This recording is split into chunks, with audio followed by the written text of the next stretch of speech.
Let's turn now to the continuing diplomatic standoff between Italy and India over the return of the Marines. The Ministry of External Affairs today summoned the Italian ambassador just hours after the Supreme Court had passed a directive restraining the ambassador from leaving the country.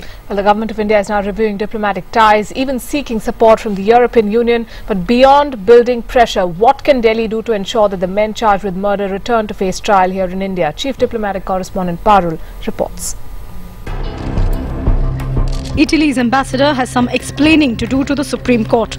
The Attorney General told the Apex Court today that Italy has breached its undertaking to the Supreme Court and the government was extremely concerned about it. In an unprecedented move, the Supreme Court restricted Daniel Mancini from leaving India without its permission. Notices were also issued to the two fugitive Marines and the envoy. But can the government restrict the ambassador's movements? Legal experts believe enforcing the Supreme Court order will be tricky because the ambassador enjoys inviolable immunity against detention or arrest. Even if he wanted the Marines to come back, and if his government and superiors decline his request, then what is he to do?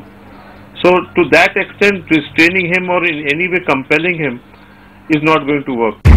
The Attorney General's advice to the Supreme Court will be critical, as will be the next hearing.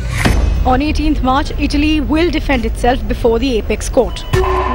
Italian government sources say they will inform the court that the Marines do not face any charges in India. The Indian government ignored the Supreme Court's advice to explore a settlement.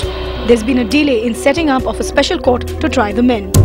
Meanwhile, the Italian foreign minister has ruled out a rethink and India has begun preparing for its next diplomatic move. India has formally begun a comprehensive review of ties with Italy, and India has approached its friends in the European Union to try and put pressure on Italy. In New Delhi with Ashok Bagaria, Parul.